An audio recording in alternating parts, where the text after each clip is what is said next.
मोदी सरकार ने सरकारी कर्मचारियों के आरएसएस की शाखाओं में जाने, संगठन की एक्टिविटी में शामिल होने पर लगे 58 साल पुराने प्रतिबंध को हटा दिया। 1966 में कांग्रेस सरकार ने यह बैन लगाया था, जिसे अब रद्द कर दिया गया है। मोदी ने इसका ऑर्डर 9 जुलाई को जारी किया और आज जैसे ही मोदी सरकार के ऑर्डर की कॉपी सामने आई, विपक्ष भड़क उठा। हिंदू राष्ट्र, सांप्रदायिकता, भगवाकरण जैसे शब्दों को टाइमलाइन पर घुमाया जाने लगा। विपक्ष आरोप लगा रहा है कि मोदी सरकार अहम पदों पर संघ से जुड़े लोगों को बैठा रही है और इस ऑर्डर के जरिए वो सरकारी दफ्तरों, एजेंसीज का भगवाकरण करना चाहती है। विपक्ष के इन आरोपों में क्या सच्चाई है? मोदी के फैसले का सरकारी दफ्तरों पर क्या असर पड़ेगा? गैर राजनीतिक संगठन आरएसएस को इसका कितना फायदा मिलेगा? देखिए रिपोर्ट।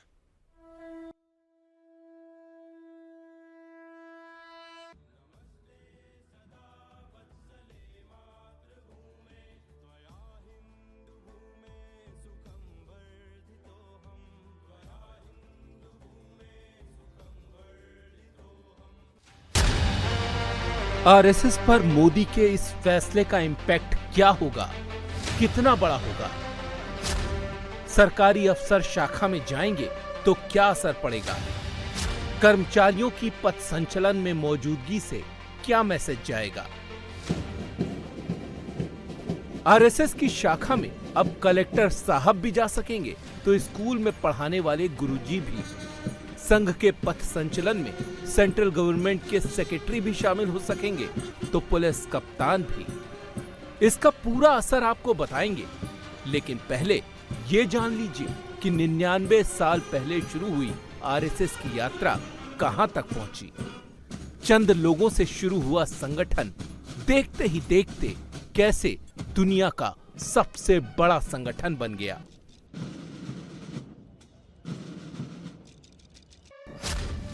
27 सितंबर 1925 को डॉक्टर केशव बलिराम हेडगेवार ने 17 लोगों के साथ मिलकर आरएसएस की शुरुआत की।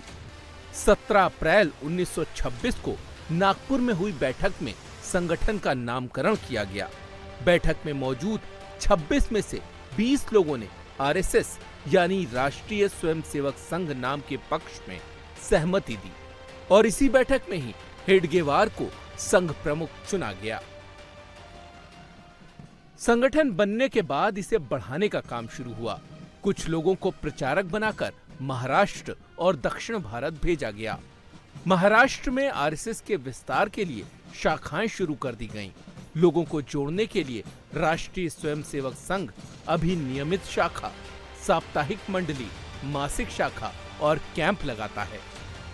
आरएसएस की पहली शाखा नागपुर के मोहिते बाड़ा मैदान में लगाई गई, जो अब संघ मुख्यालय का हिस्सा है, लेकिन उस वक्त शाखा नियमित तौर पर नहीं लगती थी। संघ की नियमित शाखा की शुरुआत 1928 में हुई। 1928 के अंत तक नागपुर में संघ की शाखाओं की संख्या 18 पहुंच गई। महाराष्ट्र से बाहर पहली शाखा वाराणसी में लगी। 1930 में शुरू हुई वाराणसी की शाखा से ही गोलवलकर आरएसएस से जुड़े और दूसरे सर संघ चालक बने। आरएसएस के विस्तार में शाखाओं ने सबसे बड़ी भूमिका अदा की। शाखाओं के मैदान स्वयंसेवकों की नियमित मुलाकात का सबसे बड़ा केंद्र बन गए। खेलकूद और एक्सरसाइज की वजह से युवा इनसे जुड़ने लगे और देखते ही देखते संगठन का नेटवर्क पूरे भारत में फैल गया। इस वक्त देश में आरएसएस की 61,000 से ज्यादा शाखाएं लगती हैं। 15,000 के आसपास साप्ताहिक मंडली हैं और 10,000 से ज्यादा मासिक शाखाएं लगती हैं। आरएसएस के पास इस वक्त 4,000 से ज्यादा प्रचारक हैं, जो फुल टाइम संगठन के विस्तार का काम करते हैं। लेकिन इनके पास संगठन के प्रचार और विस्तार के लिए पैसा कहां से आता है? आरएसएस की आय का जरिया क्या है, वो जान लीजिए। संगठन में फंड जुटाने के लिए 1928 में पहली बार गुरु दक्षिणा कार्यक्रम हुआ। इसमें 84 रुपए दक्षिणा के तौर पर मिले। अब हर साल हर शाखा में व्यास पूर्णिमा को दक्षिणा दिवस मनाया जाता है, जिसमें स्वयंसेवक भगवा ध्वज को गुरु मानकर दान देते हैं और इस रकम का इस्तेमाल संगठन के विस्तार और इसके कार्यक्रमों में किया जाता है। राष्ट्रीय स्वयंसेवक संघ दुनिया का सबसे बड़ा संगठन माना जाता है। इसमें जुड़ने के लिए रजिस्ट्रेशन जैसा कोई सिस्टम नहीं है। कोई आई कार्ड नहीं है। इसीलिए स्वयंसेवकों की असल संख्या का आकलन शाखाओं में आने वाले लोगों के हिसाब से किया जाता है और यूनिफॉर्म से इनकी पहचान होती है। मौजूदा वक्त में स्वयंसेवकों की संख्या 1 करोड़ के पार है। 40 देशों में राष्ट्रीय स्वयंसेवक संघ की शाखाएं लगती हैं। 50 लाख से ज्यादा लोग नियमित संघ की शाखाओं में शामिल होते हैं। आरएसएस के कई दर्जन आनुषांगिक संगठन भी भारत में काम कर रहे हैं, जो अलग अलग वर्ग के लोगों को जोड़ते हैं। इनमें अखिल भारतीय विद्यार्थी परिषद, विश्व हिंदू परिषद, सेवा भारती, वनवासी कल्याण आश्रम, भारतीय किसान संघ, राष्ट्र सेविका समिति प्रमुख है। आरएसएस से जुड़े कई लोग देश की सियासत में बड़ा रोल अदा कर चुके हैं। अटल बिहारी वाजपेयी, लाल कृष्ण आडवाणी जैसे नेता भी आरएसएस से जुड़े रहे हैं। नरेंद्र मोदी खुद लंबे समय तक राष्ट्रीय स्वयंसेवक संघ के संगठन में काम कर चुके हैं। नितिन गडकरी, देवेंद्र फडणवीस, भजन लाल, मनोहर लाल खट्टर, पुष्कर सिंह धामी भी आरएसएस से निकले नेताओं में से एक हैं। इसीलिए स्थापना के बाद से ही आरएसएस कई पॉलिटिकल पार्टियों की आंखों में चुभता रहा है। कई बार संगठन पर बैन भी लगाया जा चुका है। आरएसएस पर पहला बैन महात्मा गांधी की हत्या के बाद 1948 में लगा। 18 महीने बाद 11 जुलाई 1949 को ये प्रतिबंध खत्म किया गया। उस वक्त संघ को संविधान बनाने, राजनीतिक गतिविधियों से दूर रहने, हिंसा और गोपनीयता का त्याग करने की शर्त रखी गई। संघ पर दूसरी बार प्रतिबंध 1975 में इमरजेंसी के वक्त इंदिरा गांधी सरकार ने लगाया। 1977 तक आरएसएस पर प्रतिबंध रहा। 2 साल बाद जनता पार्टी की सरकार ने यह प्रतिबंध खत्म किया। बाबरी ढांचा विध्वंस मामले में आरएसएस पर 1992 में तीसरी बार प्रतिबंध लगा। ये बैन करीब 6 महीने तक चला।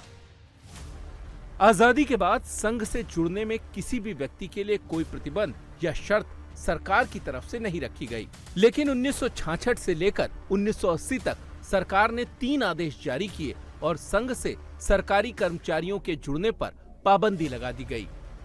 सरकार की ओर से 30 नवंबर 1966 को पहला आदेश आया, 25 जुलाई 1970 को दूसरा और 28 अक्टूबर 1980 को तीसरा आदेश जारी किया गया। इन 3 आदेशों के जरिए सरकारी कर्मचारियों के संघ और जमाते इस्लामी से जुड़ने या कार्यक्रमों में हिस्सा लेने पर प्रतिबंध लगा दिया गया। सरकारी कर्मचारियों पर लगे इस बैन का बड़ा असर हुआ। संघ की विचारधारा से जुड़े अफसरों और कर्मचारियों को दूरी बनानी पड़ी। कर्मचारियों पर एक्शन की खबरें हेडलाइन बनने लगीं। सेंट्रल सर्विस रूल के तहत कर्मचारियों पर एक्शन होने लगा।